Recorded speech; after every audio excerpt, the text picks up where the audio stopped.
সুপ্রিয় দর্শক, আসসালামু আলাইকুম। বিএসআরএম গণতন্ত্র এখন অনুষ্ঠানে আপনাদের সবাইকে স্বাগত জানাচ্ছি। আমি সিকান্দার রেমান। আজ 2024-25 অর্থ বছরের প্রস্তাবিত বাজেট পেশ করা হয়েছে। আজকে মূলত আমরা সেই বাজেটের রাজনৈতিক দিকগুলো নিয়ে কথা বলবো। তিনজন রাজনীতিবিদ আমাদের সঙ্গে আছেন, রয়েছেন একজন সিনিয়র সাংবাদিক। আমি পরিচয় করে দিচ্ছি। আমার ডান দিকে রয়েছেন সাবেক সংসদ সদস্য সহ আন্তর্জাতিক সম্পাদক ব্যারিস্টার রুমিন ফারহানা বিএনপির।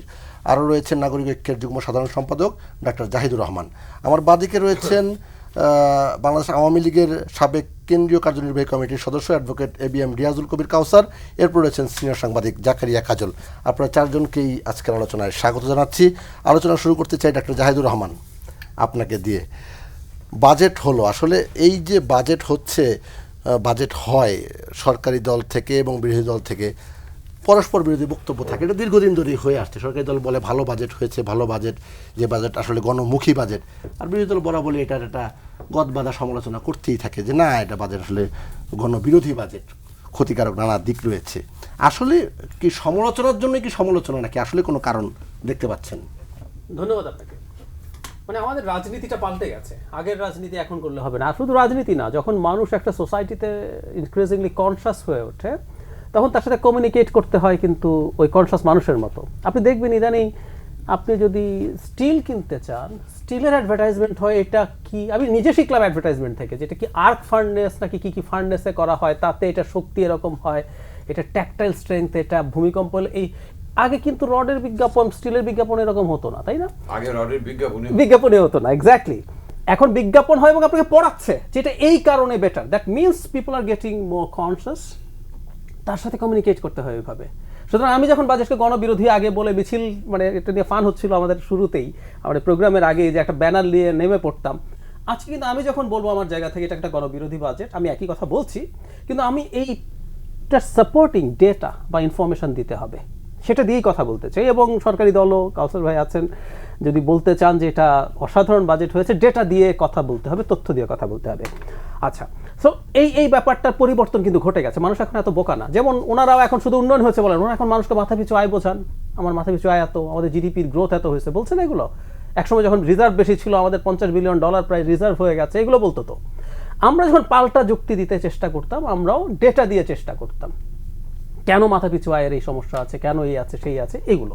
সো এই মেজর শিফটিংটা পলিটিক্সে হয়ে গেছে। এটা হতে বাধ্য, কারণ মানুষ এখন অনেক বেশি শিক্ষিত, মানুষ অনেক বেশি ইনফরমেশন এখন এক্সপোজড থাকে, সারা পৃথিবীর সব ইনফরমেশন তার হাতে আছে, সেই কারণে আমরা ওইভাবে করছি না। সো আজকে আমি যখন বলবো গণবিরোধী বাজেট, আমার এটার পক্ষে দেওয়ার মতো পয়েন্টস, যুক্তি সব কিছু আছে।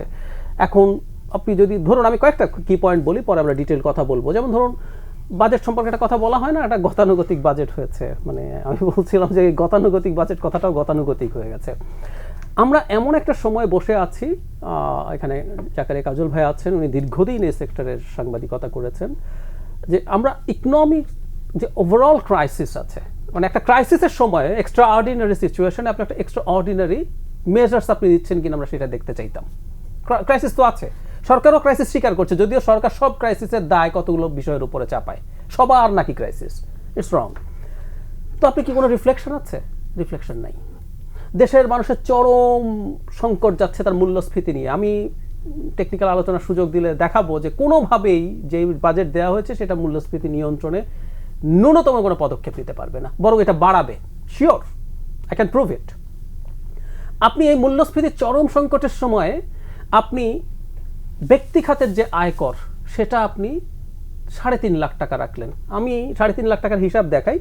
একটা মাসের ইনকাম যদি 30,000 হয় মাসে, তারও 3,60,000 টাকা, মানে টেকনিক্যালি তাকে আয়করের আওতায় আপনি নিয়ে আসলেন 30,000 টাকা যার মাসে বেতন, কারণ উনি 3,50,000 ক্রস করেছেন। সরকারি হিসাব মতে যদি 10% আমরা ধরি, এই মানুষটা তো এখন আগে 3.5 লাখ টাকা যা মানে বাজারে কিনতে পারতো, বাইং ক্যাপাসিটি তো কমে গেছে না? অ্যাটলিস্ট 35,000 টাকা কমে গেছে। আপনি এটা বাড়ালেন না। আপনি বলছেন মানুষের পণ্যমূল্যে কষ্ট হচ্ছে, প্রধানমন্ত্রী নিজেও বলেছেন। একটা মানে প্রবীণ এবং এর ক্ষেত্রে কিন্তু এটা 4 লাখ বাড়ানো, হ্যাঁ, এবং প্রবীণদের ক্ষেত্রে দুইটাই বললেন খালি। আচ্ছা, মুক্তিযোদ্ধার আগে আছে না, সেটা পরে আমাদের গ্রোস যেটা বলছি। তো আপনি তো রিফ্লেকশনটা দিলেন না। আপনি পণ্যমূল্যে কষ্ট হচ্ছে, প্রধানমন্ত্রী নিজে বলছেন, তো আপনি এটা বাড়ালেন না কেন? আচ্ছা, স্বাস্থ্য শিক্ষায় জিডিপির পার্সেন্টেজে বরাদ্দ, আমি অবাক হয়ে দেখলাম এবার 41,000 কোটি টাকা স্বাস্থ্য খাতে বরাদ্দ হয়েছে জিডিপির পার্সেন্টেজে। এটা আবার জিডিপি 56 লাখ কোটি টাকা বাংলাদেশের কাগজে কলমে। সো এটা 0.73%। আওয়ামী লীগ আমি একটা গ্রাফ টেনে দেখিয়ে দিতে পারবো এবার ক্ষমতায় আসার পর থেকে 0.98, 0.95, 0.9, 0.89 করতে করতে এখন 0.73% অফ দ্য জিডিপি, যেটা এই দক্ষিণ এশিয়ায় ইভেন আফগানিস্তানের চাইতে কম, পাকিস্তান তো বটেই। শিক্ষাক্ষেত্রে আপনি কি করছেন? মাধ্যমিক, উচ্চ মাধ্যমিক, প্রায় প্রাথমিক, গণশিক্ষা, আপনার মাদ্রাসা, টেকনিক্যাল শিক্ষা এবং বিজ্ঞান প্রযুক্তি একত্র করে 1,11,000 কোটি টাকা বাজেট দেখাচ্ছেন। ফান হচ্ছে আপনি তো কত ট্রিক করেন। বিজ্ঞান প্রযুক্তির 12,000 কোটি টাকা হচ্ছে রূপপুর পারমাণবিক বিদ্যুৎ কেন্দ্র, কিন্তু আপনি বলছেন আপনি মোট 1,11,000 কোটি টাকা শিক্ষা খাতে দিচ্ছেন। স্টিল এটা less than 2%, 1.98% of the GDP. দক্ষিণ এশিয়া কম। সো এরকম কাজ করছেন। সোশ্যাল সেফটি নেট একটু যোগ করে শেষ করি আপাতত। আপনি তো স্বীকার করছেন মানুষ খুব কষ্টে আছে তো সোশ্যাল সেফটি নেটে ভাতার একটাও 1 পয়সাও বাড়ে নাই। 600 টাকা 600 টাকাই আছে, 750 750ই আছে।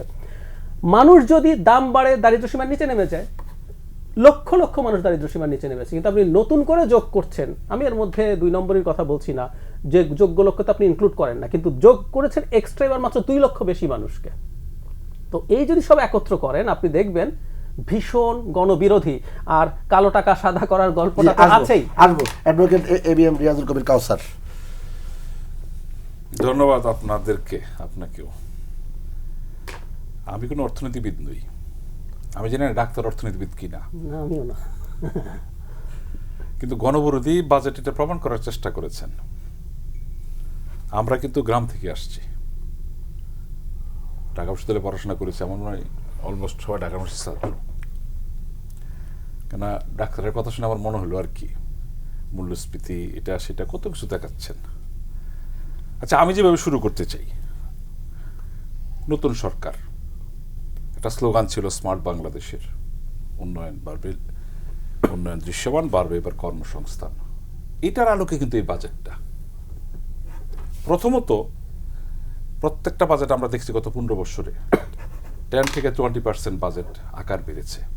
এবার কিন্তু সেটা বাড়ে নাই, এবার এটা 5%-এর মধ্যে আছে, 4.5%। এই তো এর মধ্যে আছে। তার মানে কি, সরকার কিন্তু বাস্তবতার নিরিখে, আমি প্রথম বলছিলাম না গ্রাম থেকে এসেছি, বাংলাদেশের 80% লোক গ্রামে থাকে। তাদের যদি মানে গোয়াল ভরা চাল শহর হয়ে গেছে না, গতবার বলছিলেন গ্রাম হবে শহর, গ্রাম বলে তো কিছু নাই। না আমি বলছি হ্যাঁ, তাদের সুবিধা তো আছে, রাস্তাঘাট আছে, স্কুল, আপনি যে বললেন না, এখন কিন্তু গ্রামের সব স্কুল এমপিভুক্ত, হাই স্কুল আর প্রাইমারি স্কুল সরকারি। ওই দুচালা প্রাইমারি স্কুল তো এখন নাই, দুচালা টিনের ঘরে প্রাইমারি স্কুল নাই। গ্রাম রে আবার নেগলেক্ট করেন না, বলছি গ্রামকে শহরের সুবিধা দেওয়া হয়েছে। গ্রামে এখন রাস্তা আছে, গ্রোথ সেন্টার আছে, বিদ্যুৎ আছে, একটা স্কুল আছে, পড়াশোনার সুযোগ আছে। হ্যাঁ, প্রাকৃতিক দুর্যোগও আছে। আবার এই যে বলি না যে ধানটা হলে দেশের অবস্থা ভালো, আমি বলতেছিলাম কি, এগ্রিকালচার সেক্টর যেটা আমাদের মেইন, এটা কিন্তু গভর্নমেন্ট ভর্তুকি বাড়িয়েছে। ওই সেক্টর ঠিক থাকলে সব ঠিক। কেন আমার কিন্তু দায়িত্ব, এই আমরা যারা শহরে বাস করি বা নগরায়ণ করি, যারা মূল্যস্ফীতি নিয়ে কথা বলি, বাজেটের কথা বলি, বাংলাদেশের নিয়ে কথা বলি, এটা কিন্তু তাদের আসে যায় না। কিন্তু সরকারের কিন্তু দায়িত্ব সবার অন্ন বস্ত্র বাসস্থান নিশ্চিত করা। আপনি বারবার বলছিলেন 2 লক্ষ লোককে বাড়িয়েছে, 2 লক্ষ কি একেবারে কম? এটা তো প্রথমবার না, ইটস এ কন্টিনিউশন। মানে 2 লক্ষ বাড়িয়েছে না, এটা কন্টিনিউশন, অনেকে ছিল। হ্যাঁ, এটা হচ্ছে তো।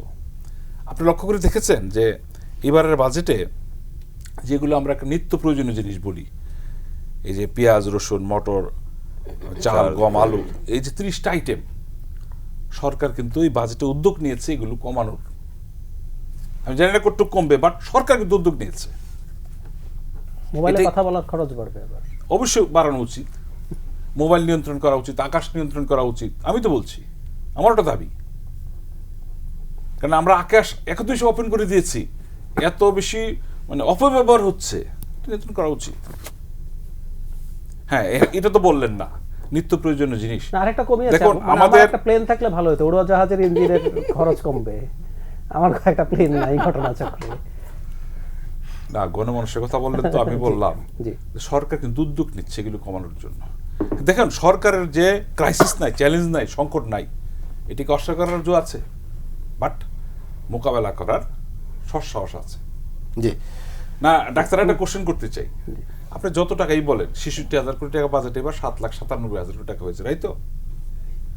এই বাজেটের জন্য কি কোথাও যেতে হয়েছে আমাদেরকে? আপনি এক সময় বক্তৃতা দেন নাই যে প্যারিস কনসেন্টামে আমাদের যেতে হতো? এখনো যেতে হয়। তাদের আকারের উপর নির্ভর করে আমাদের বাজেটের আকার কি হবে। ঠিক। দেখেন এইবারের বাজেট তো আমরা মনে করছিলাম গতবারের চেয়ে কম হবে, হয়নি তো। সরকার কিন্তু ধারাবাহিকতা বজায় রেখেছে, এবং আমি মনে করি এই বাস্তবতা করতে পারলে কারসার যেটা করেছেন, সাধারণ মানুষ কিছু সুবিধা পাবেন। জি মিস্টার রুমিন ফারহানা, সাধারণ মানুষের প্রশ্নে আসছি। এই যে নিত্যপণ্য নিয়ে আপনারা বলছিলেন, নিত্যপণ্য তো আসলে কমানোর চেষ্টা হচ্ছে, এবং যেহেতু কবি কাউসার বলছিলেন যে আকাশ অর্থাৎ সেই মোবাইলের সহ অন্যান্য যেগুলি আছে সে চাচ্ছে যেগুলো আসলে নিয়ন্ত্রণ করা হোক, দাম বাড়ানো হোক। আপনাকে অসংখ্য ধন্যবাদ। রিয়াজুল কবির কাউসার সাহেবরা জলস্থল দখল করার পর এখন অন্তরিক্ষের দিকে তাকাবেন, ওটা কিভাবে নিয়ন্ত্রণ করা যায়, ওখানে কিভাবে দখল নেওয়া যায় সেগুলো ভাববেন, ভাবতেই পারেন। দীর্ঘ সময় ক্ষমতায় থাকলে এগুলো হয়।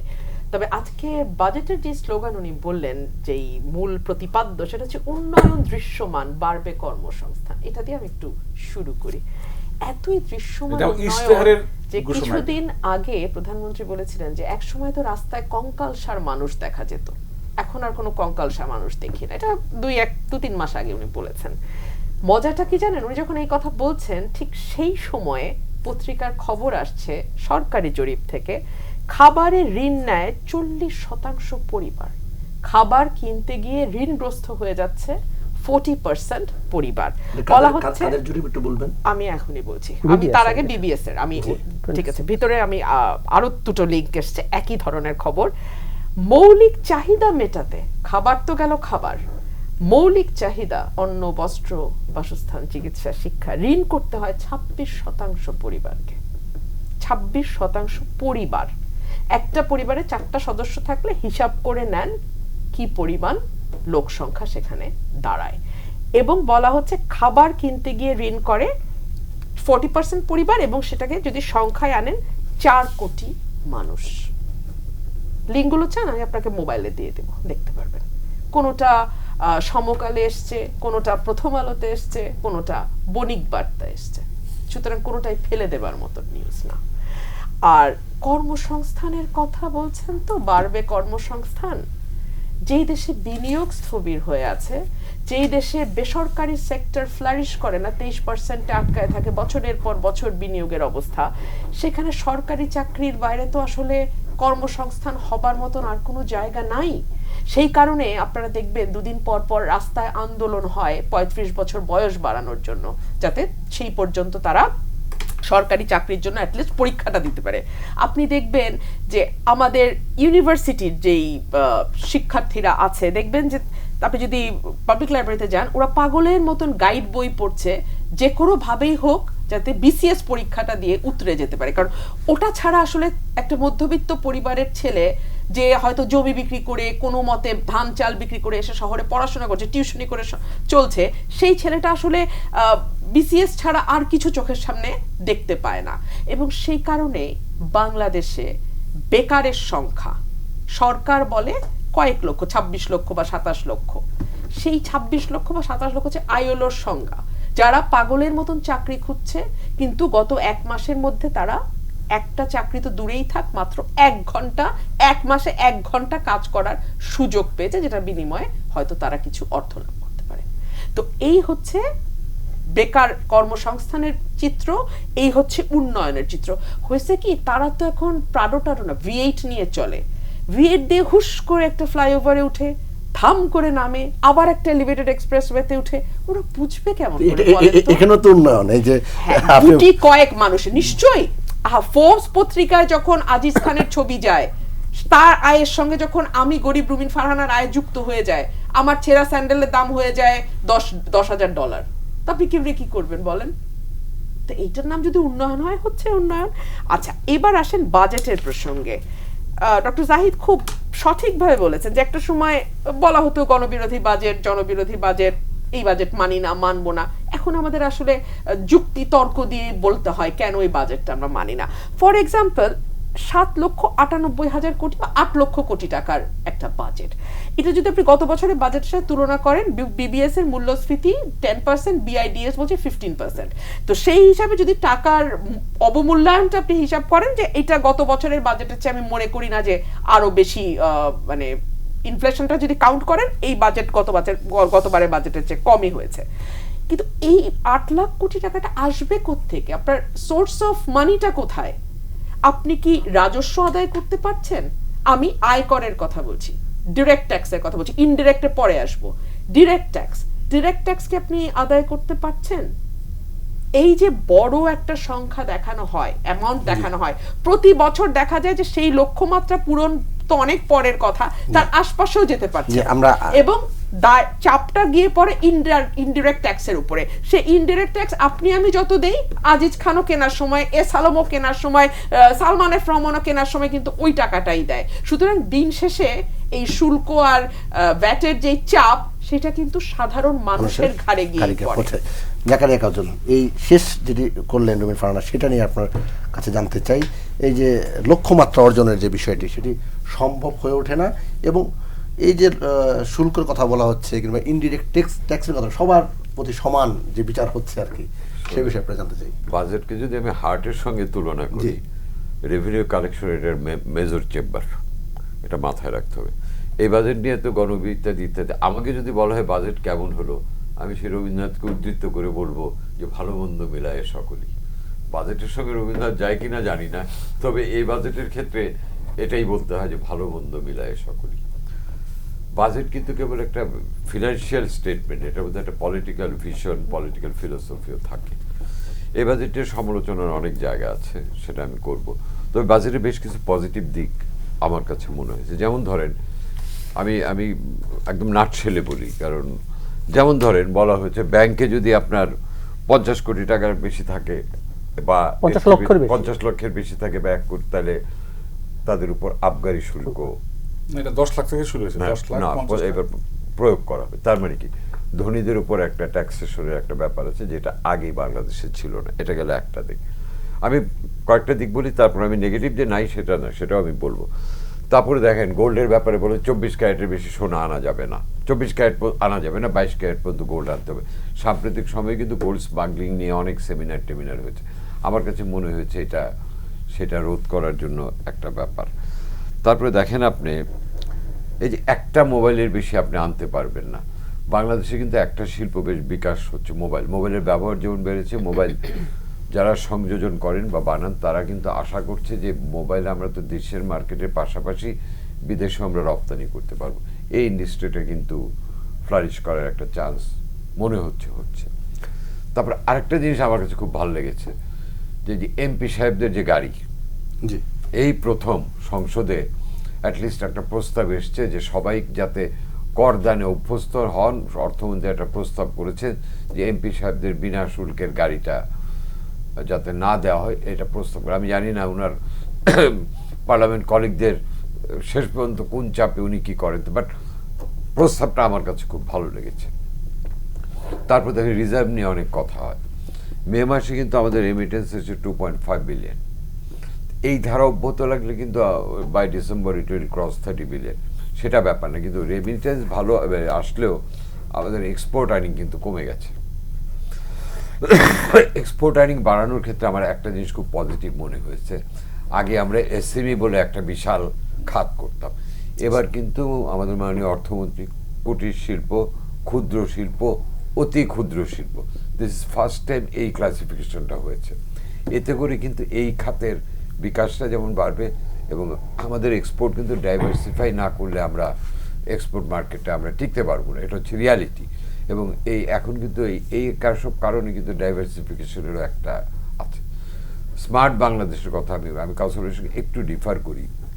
মোবাইলটা কিন্তু এখন কেবল আলাপচারিতার মধ্যে সীমাবদ্ধ না, স্টুডেন্টদের, ছাত্রদের পড়াশোনার ক্ষেত্রে, কর্মজীবী মানুষের ক্ষেত্রে কিন্তু ইন্টারনেট একটা বিশাল একটা পার্ট হয়ে গেছে। তো এইখানে ট্যাক্সটা বোধহয় আমার ধারণা কিছুটা ক্ষতি করবে, যার জন্য আমার মনে এটা পুনর্বিবেচনার একটা আসবে, যেহেতু আমরা স্মার্ট বাংলাদেশ করতে চাই।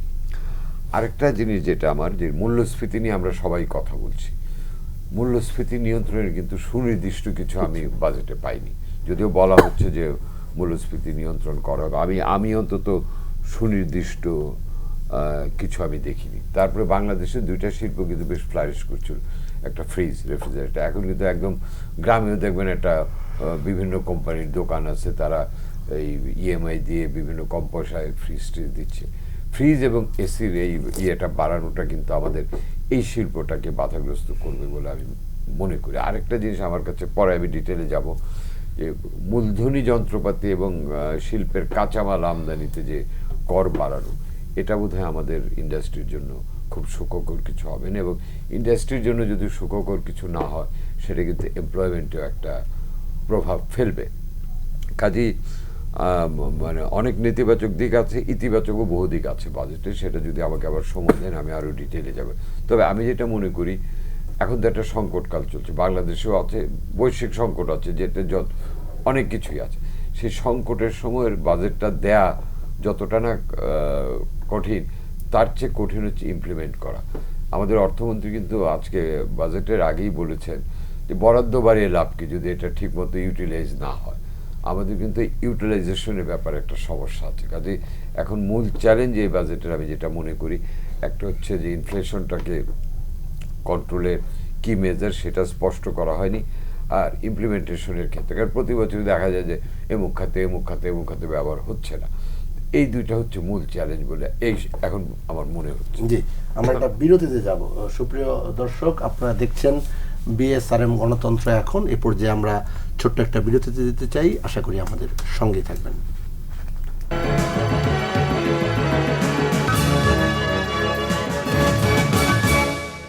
সুপ্রিয় দর্শক, বিরতির পর বিএসআরএম গণতন্ত্র এখন অনুষ্ঠানে আরও একবার স্বাগত জানাচ্ছি আমি সিকান্দার রেমান। ডক্টর জাহিদুর রহমান, আপনার কাছে আবারও যেতে চাই। আপনি আলোচনা যেখানে শেষ করেছিলেন সেখান থেকে শুরু করতে চাই প্রশ্ন দিয়ে। 15% কর দিয়ে জমি ও ফ্ল্যাট কেনায়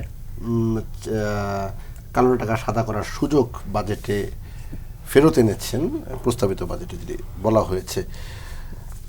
ধন্যবাদ। ফেরত মানে হচ্ছে এটা গত বছর শুধু ছিল না, এর আগে আবার ছিল, তার আগে ছিলই কন্টিনিউয়াসলি, এটা বহুদিন থেকে আছে। একটা আলোচনা, বেসিক যে আলোচনাটা হচ্ছে, এটা সাধারণ যে যুক্তি দেওয়া, একটা অর্থনীতিতে যদি অপ্রদর্শিত মানে অর্থ থাকে, সেটার আবার সোর্স দুই রকম, একটা বৈধ সোর্স, একটা অবৈধ সোর্স। অনেক বড় বড় প্রফেশনালস আছেন, তারা অনেক আর্ন করেন। যে আমাদের এখানে দুজন লয়ার আছেন, কিছু ডক্টরসও আছেন, অনেক আর্ন করেন, কিন্তু পুরোটা দেখান না। সো ওনার ইনকাম বৈধ, কিন্তু উনি যখন ট্যাক্স দিচ্ছেন না, এটা কালো টাকা হয়ে যায়। একটা সোর্সই অবৈধ। জনাব বেনজির বা জনাব আনারের মতো মানুষ আছে। বাজেটে বলা হয়েছে আপনার সোর্স সম্পর্কেই কোনো প্রশ্ন করা হবে না। দ্যাট মিনস আমি দুটোই কালো টাকা অর্থনীতির ভাষায়, যেটা ট্যাক্স দেওয়া হয় নাই সেটা বৈধ উপার্জন, মানে বৈধ পথে উপার্জন হলেও কালো টাকা। কিন্তু দুটোর মধ্যে ডিফারেন্স আছে আসলে। এখন যিনি অপরাধ করে টাকা উপার্জন করছেন তারও সোর্স জিজ্ঞেস করা হবে না। আমি আমাদের সংবিধানের আর্টিকেল 20(2) পড়ছি। রাষ্ট্র এমন অবস্থা সৃষ্টির চেষ্টা করিবেন যেখানে সাধারণ নীতি হিসেবে কোনো ব্যক্তি অনুপার্জিত আয় ভোগ করিতে সমর্থ হইবেন না। মানে আমাদের কনস্টিটিউশনের আর্টিকেল 20 মানে হচ্ছে এটা আমাদের একেবারে বেসিক ফান্ডামেন্টাল স্ট্রাকচারের মধ্যে বলছে আমরা অনুপার্জিত আয় ভোগ করতে সমর্থ হবে না, রাষ্ট্র এমন অবস্থা তৈরি করতে হবে। কিন্তু আপনি এরকম একটা কন্ডিশন যখনই রাখেন, আপনি আসলে সংবিধান বিরোধী একটা ধারা। বাজেট কিন্তু একটা আইন, আমাদের দর্শকদের উদ্দেশ্যে বলছি এটা একটা আইন। সুতরাং এই আইন আপনি কনস্টিটিউশনের সাথে সাংঘর্ষিক, দীর্ঘদিন থেকে যে আছে এটা নিয়ে আলাপও আছে, কিন্তু এটা নিয়ে আসলে কিভাবে এটা থাকছেই এখনো আমি জানি না। নাম্বার 2 হচ্ছে যে আলোচনাটা সবাই করছে, ইনকাম ট্যাক্সের ক্ষেত্রে যিনি বৈধ পথে আয় করবেন, এবার একটা ট্যাক্সের স্ল্যাব আরেকটা বাড়ানো হয়েছে, সেটা হচ্ছে সর্বোচ্চ এখন 30% হবে। আরেকটা জিনিস আমরা কেউ মিস করছি, আলোচনায় আনছি না। এবার প্রথমবার একটা নতুন ঘটনা হয়েছে, কালো টাকা সাদা শুধুমাত্র ব্যক্তি না, প্রতিষ্ঠানও করতে পারবে। এবার কিন্তু এটা যোগ করা হয়েছে, প্রতিষ্ঠানও আপনি এর মধ্যে যত যা করেন বিনা প্রশ্নে সেগুলো সাদা করে ফেলতে পারবেন। প্রথম যুক্তি যেটা দেওয়া হয় সেটা হচ্ছে এভাবে করেও আসলে আমাদের টাকা সাদা হয় না।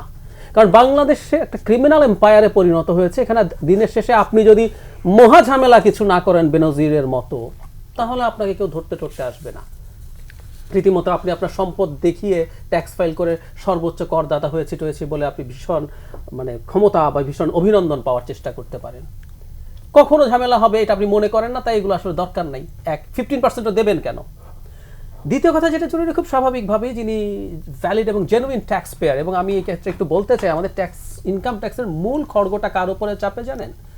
যারা ফিক্সড বেতনে চাকরি করে, ব্যাংকে যারা বেতন যায়, এরা সবচেয়ে বড় বিপদে পড়ে। কারণ অনেক পেশাজীবী আছেন, অনেক ব্যবসায়ী আছেন যারা তাদের উপার্জনকে নানানভাবে দেখিয়ে টেকিয়ে সরে যান। বাংলাদেশের ব্যক্তি খাতে সর্বোচ্চ করদাতা হচ্ছেন জনাব কাউস মিয়া, হাকিমপুরি জর্দার ফ্যাক্টরি ওনার।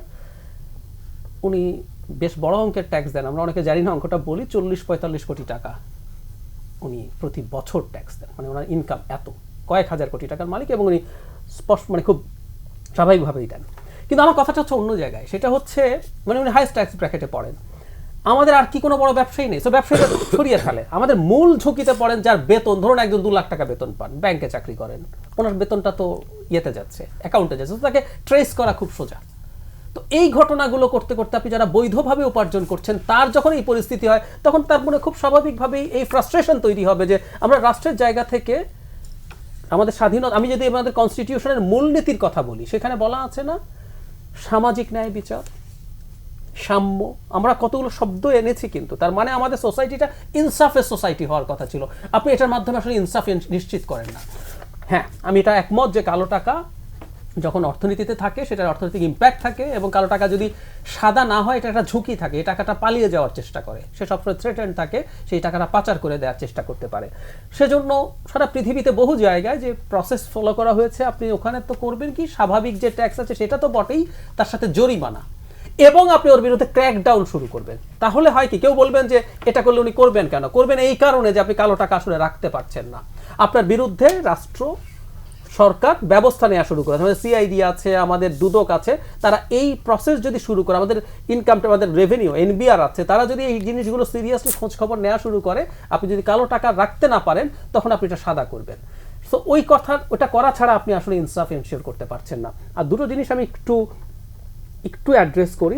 কাজল ভাই রেমিটেন্সের কথা বলছেন, আমি ওনার সাথে একটা জায়গায় দ্বিমত করি, সেটা হচ্ছে রেমিটেন্স যে পরিমাণ এবার এসছে, এটা আসলে কোরবানির ঈদকে সামনে রেখে। বাংলাদেশের ট্রেন্ড হচ্ছে রমজানের ঈদ এবং কোরবানির ঈদে পরিবার, এবং কোরবানির ঈদে খরচ অনেক। এটা আসেনি, দ্বিমতটা কি নিয়ে আমি বললাম যে এটা এসছে না, আপনি দ্বিমত বলছেন এরকম করে আসতে থাকবে তাহলে কাটিয়ে যাবে, এরকম করে আসবে না। এটা এই মাসেই এক্সক্লুসিভলি এসছে, আমাদের হিস্ট্রিক্যালি ডেটা আছে, এই 2 মাসে আমাদের অন্য সব মাসের চাইতে বেশি আসে, এটা আমরা বুঝি, কোরবানির জন্য টাকা বেশি পাঠাচ্ছে। সুতরাং এটা যে ভবিষ্যতে একই ধারা থাকবে, নো ওয়ে, আমাদের ট্রেন্ডটাই। আর বাজেটের ব্যাপারে সাইজের বাজেট দেয়া, মানে আপনি তো আসলে উন্নয়নের ন্যারেটিভ দেন, একটা বিরাট লম্বা চড়া বাজেট দিয়ে বসে থাকলেন, এর মধ্যে ঘাটতি আছে 2.5 লাখ কোটি টাকা। ঘাটতি হচ্ছে আপনার হিসাবের ঘাটতি, আপনার রেভিনিউ আর্নিং এর যে কথাটা আপনি বলছেন, আপনি সেটাও আসলে আর্ন করতে পারবেন না।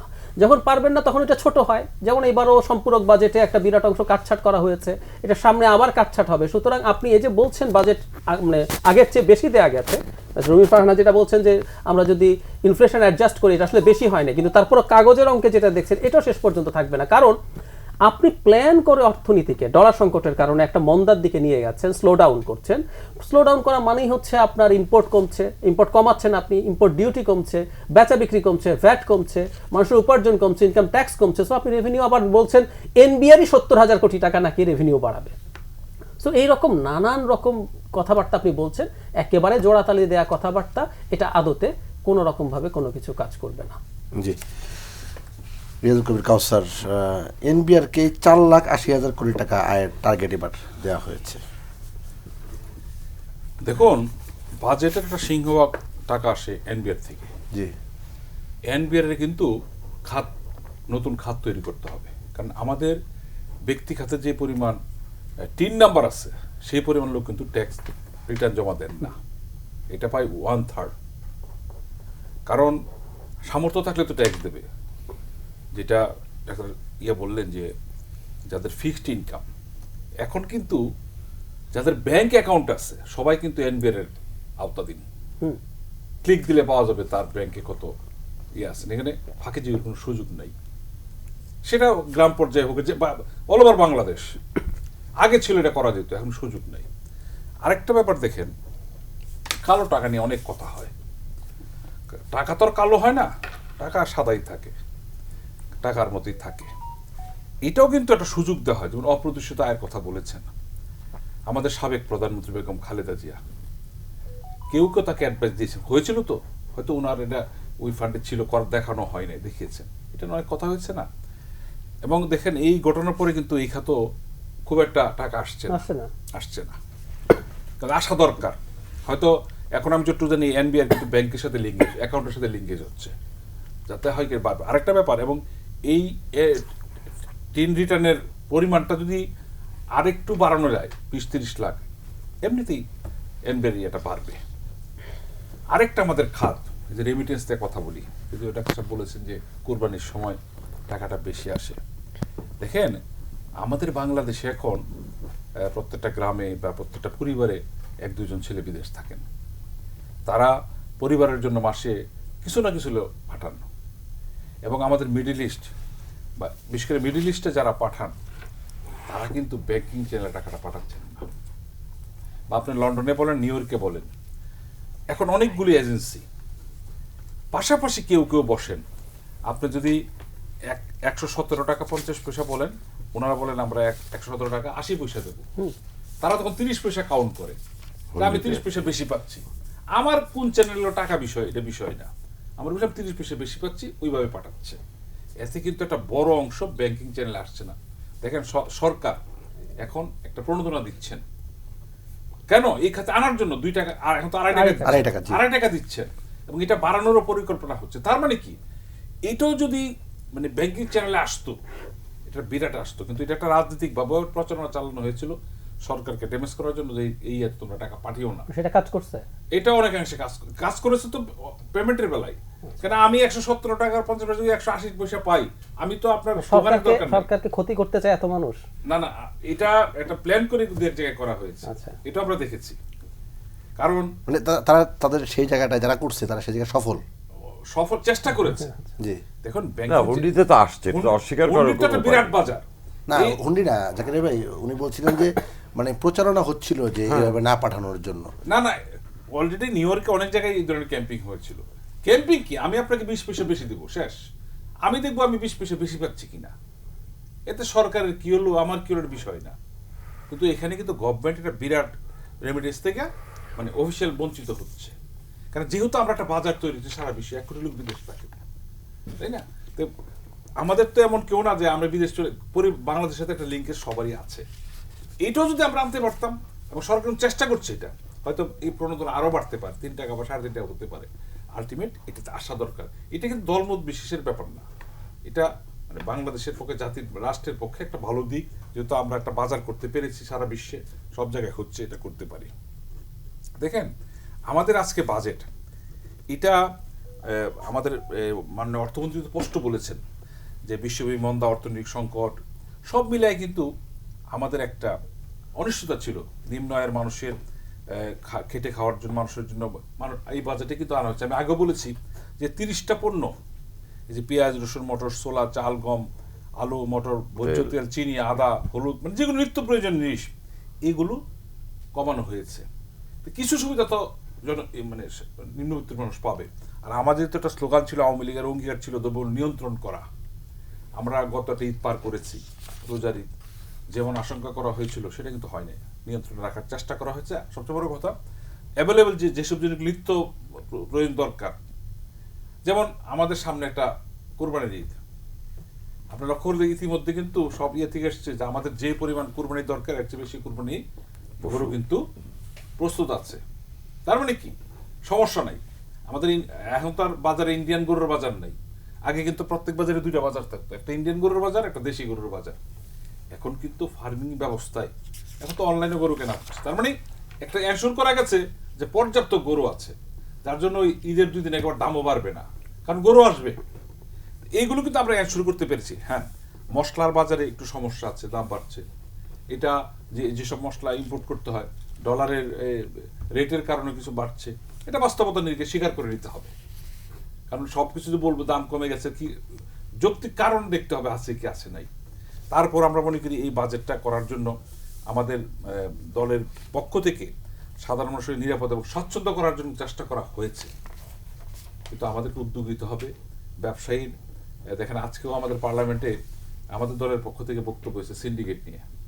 সরকার কিন্তু এই সরকার, যে সরকারের নতুন সরকারের বয়স 4.5 মাস, এই সিন্ডিকেট ভাঙার জন্য চেষ্টা করা হয়েছে। নিত্য প্রয়োজনীয় জিনিস দ্রব্য নাগালে রাখার জন্য চেষ্টা করা হচ্ছে। চেষ্টা তো ত্রুটি হচ্ছে না। কাজ হোক বা না হোক। না, কাজ হোক তো হচ্ছে কাজ না হওয়ার সুযোগ পাচ্ছে কিভাবে? কাজ না সুযোগ পাচ্ছে কিভাবে? তো এক্সট্রিমিয়াতে চলে যেত। আমরা মনে করি বাজেট তো হলো একটা পরিকল্পনা দাখিল করা হয়েছে, 1 বছর তো চলতে হবে। এবং আমরা গত নির্বাচনে যে ইশতেহার ছিল, ইশতেহার তো 5 বছর 5টা বাজেট আসবে নিশ্চয়ই সেগুলো। এবং আমরা তো বলতে পারি আমরা কিন্তু গত 15 বছরে বাজেট বাস্তবায়ন করতে পেরেছি 82 থেকে 92%। এমন না যে বাস্তবায়ন হয় নাই, আমরা বলবো না শতভাগ হয়েছে, চেষ্টা করা হচ্ছে। হয়তো এই 5 বছরও ইশতেহারের আলোকে 5টা বাজেট হবে। কারণ আমাদের তো বুঝতে হবে যে আমাদের সামনে নির্বাচন আছে। রুমিন ফারহানরা তৈরি হচ্ছেন আমাদের বিরুদ্ধে কথা বলার জন্য।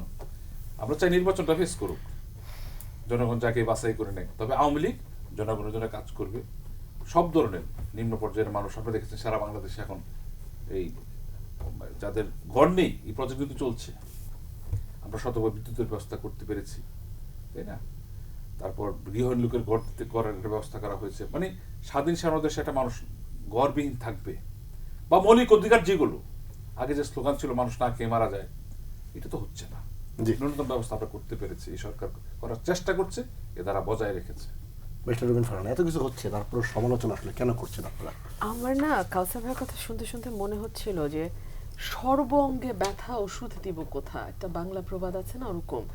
আপনি যদি বাংলাদেশের সামষ্টিক অর্থনীতিটার দিকে তাকান, আমি অর্থনীতির ছাত্রী না ভাই, আমাকে বহুত কষ্ট করে জাহিদের কাছ থেকে কিছু ধার নিয়ে এই লেকচার শুনে, ওই বই পড়ে, ওই আর্টিকেল দেখে আমাকে বহু কষ্ট করে অর্থনীতি মানে একটু একটু বুঝতে হয়, মানে একটু একটু পারি না। মুখস্থ করলে তো হইতো না, মুখস্থ না। অর্থনীতি ইজ ভেরি ইন্টারেস্টিং।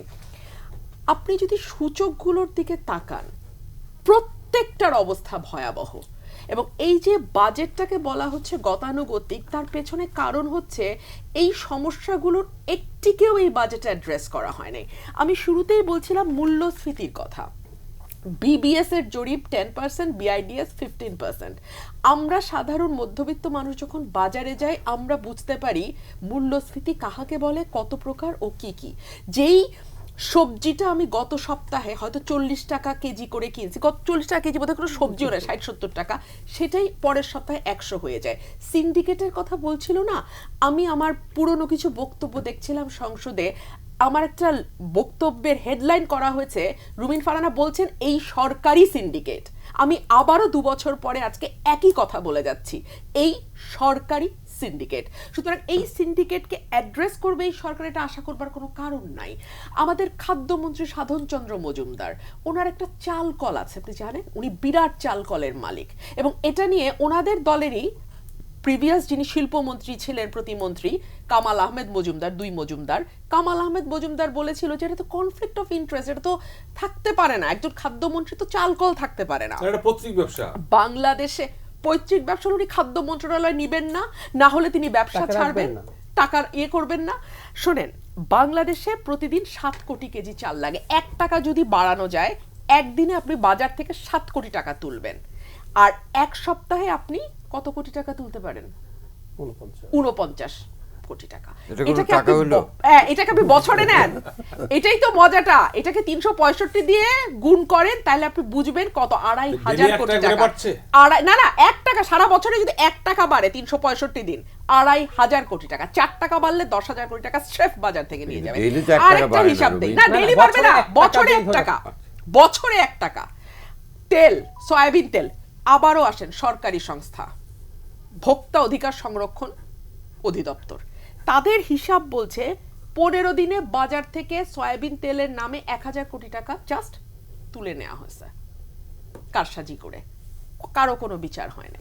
তা আপনি বলেন, আমি যে রুমিন ফারহানা বলেছিলাম এই সরকারি সিন্ডিকেট, বাণিজ্য মন্ত্রী বলে, প্রধানমন্ত্রী বলে কে সিন্ডিকেট ভাবে, বাণিজ্য মন্ত্রী। আচ্ছা, বাণিজ্য মন্ত্রীকে আমি বলে দেব, বকা দিয়ে দেন নাই বাণিজ্য মন্ত্রীকে উনি, তখন টিপু মুন্সি ছিলেন বাণিজ্য মন্ত্রী।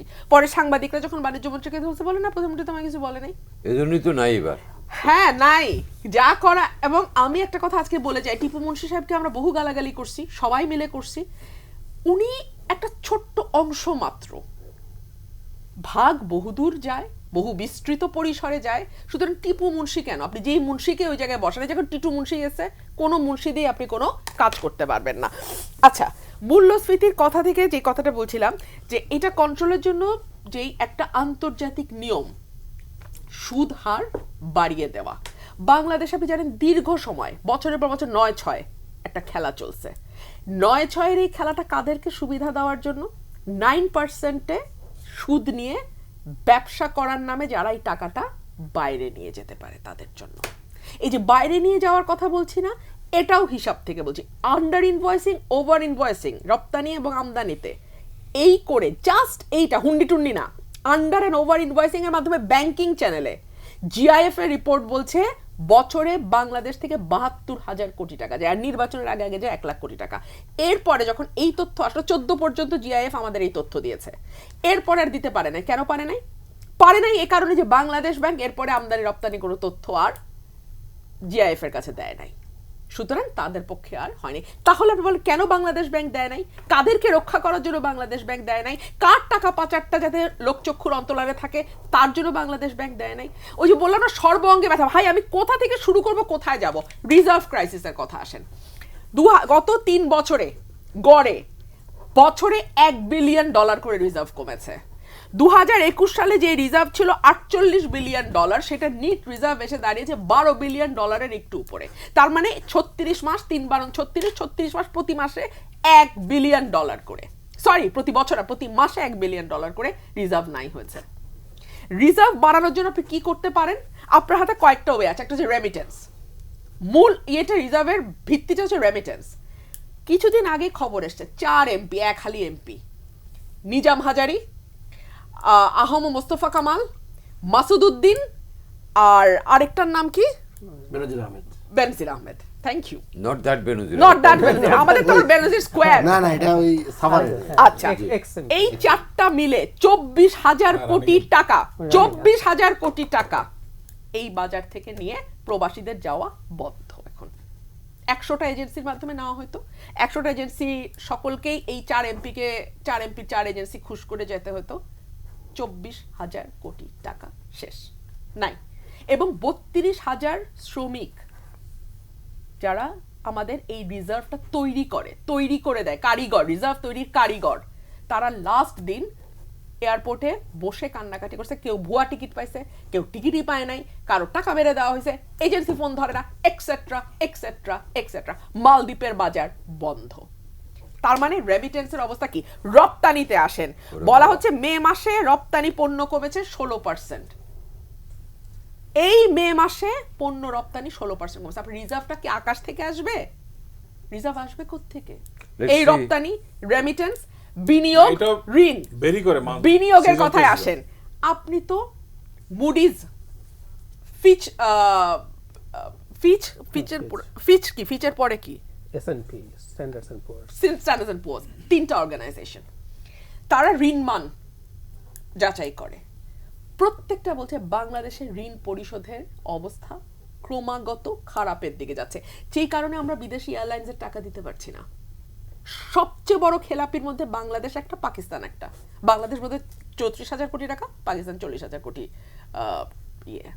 তো ঋণ মান আমাদের নামছে। আমাদের বিনিয়োগের পরিবেশ আছে আপনি সত্যি মনে করেন? এবং আপনি যখন বিনিয়োগ করে টাকাটা ব্যাক করে নিজের দেশে নিতে পারবেন না, বিদেশি বিনিয়োগ আসবে কোত্থেকে? তো এই যে ভয়াবহ একটা চিত্র, এই চিত্রটাকে অ্যাড্রেস করা হয়েছে। আর এই চিত্রটা একদিনের বাজেটে অ্যাড্রেস করা সম্ভব না। ঋণ, আজকে পত্রিকায় দেখলাম খেলাপি ঋণ বেড়ে অফিশিয়ালি কাগজে কলমে 1,82,000 কোটি টাকা ছাড়িয়ে গেছে। এই চিত্রটা কিন্তু সময় বরাদ্দের বেলায় দেখছি। 1,82,000 কোটি টাকা ছাড়িয়ে গেছে। এটা হচ্ছে কাগজে কলমে। আর যদি আপনি কার্পেটের নিচে লুকানো ঋণ এর সঙ্গে যোগ করেন, যেটা ডক্টর মইনুল ইসলাম বারবার তার লেখায় অ্যাড্রেস করেন, সেটা 4.5 থেকে 5.5 লক্ষ কোটি টাকা। মামলা পেন্ডিং, পুরতফসিল, এক্সেট্রা এক্সেট্রা যদি ধরেন, তাহলে সেটা 5.5 লক্ষ কোটি টাকা। আপনি আমাকে বলেন এই ঋণগুলো যারা নিয়ে চলে গেছে তাদের কথা সরকার জানে না? খুব ভালো জানে। এই খাত নিয়ে দীর্ঘদিন রিপোর্টিং করেছিলেন, এবং মাঠ পর্যায়ে থেকে অভিজ্ঞতা আছে আমাদের জাকারিয়া কাজল ভাই। তার কাছে আসলে রিজার্ভ সংকট, টাকা পাচার, পুঁজিবাজার, বিনিয়োগ পরিস্থিতি, খেলাপি ঋণ, সব বিষয়ে জানতে চাই। আমি তো ভাবছিলাম বাজেটের মধ্যে আমার অবস্থা বোধহয় এরকম যে আর কিছু বলতেই পারবো না। রুবিনের বক্তৃতা শুনে আমার একটা কথা মনে হচ্ছে, সরি রুবিনের বক্তৃতা বলা ঠিক না, মানে যা বলছি সেটা হলো এই যে দেখেন এই যে বিএনপির মতো একটা দল যে পার্লামেন্টে নাই, জাতির কত লস দেখেন। এই বক্তৃতাটা যদি রবিন পার্লামেন্টে দিত, কত লোক শুনতো, কত সমৃদ্ধ হতো।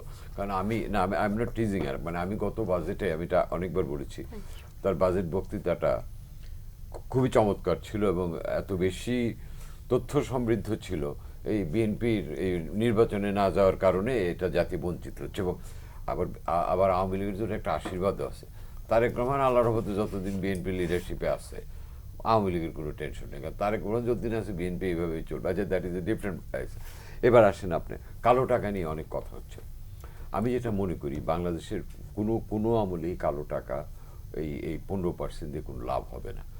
কারণটা আপনি দেখেন, মনে আছে যে কালো টাকা প্রথমবার যখন সাদা হলো, 111 গভর্নমেন্ট এসে ট্রুথ কমিশন করে কিন্তু সবারই ডাকলো। তার মানে আপনি কিন্তু এই যে এই নির্ভরতায় কেউ আস্থা পায় না। যেটা করতে হবে সর্বোচ্চ পর্যায়ে থেকে একেবারে আইনগত নির্ভরতা দিতে হবে, তারপরেও যে আসবে তা না। কারণ হচ্ছে আপনার, আমি যদি বিদেশে টাকা পাচার করতে পারি, আমার তো এখানে কালো টাকা সাদা করার কোনো দরকার নেই। কাজে কালো টাকা সাদা করার জন্য আপনার প্রথম যে মেজারটা নিতে হবে, মানি লন্ডারিংটা বন্ধ করতে হবে। আপনি বিদেশে টাকা পাচারটা বন্ধ করে দেন, দেখবেন এই খাতে বহু টাকা সাদা হতে আসবে। আমার তো দরকার নেই আপনার 15% ট্যাক্স দিয়ে সাদা করার। আমার টাকা আমেরিকা যাবে, দুবাই যাবে, কানাডা যাবে, মালয়েশিয়া যাবে। কাজে ভাই শুডাই কাম। এবং আমার একটা রিস্ক থাকছে যে আমি সাদা করার পরে আপনি আমাকে ধরতে পারেন।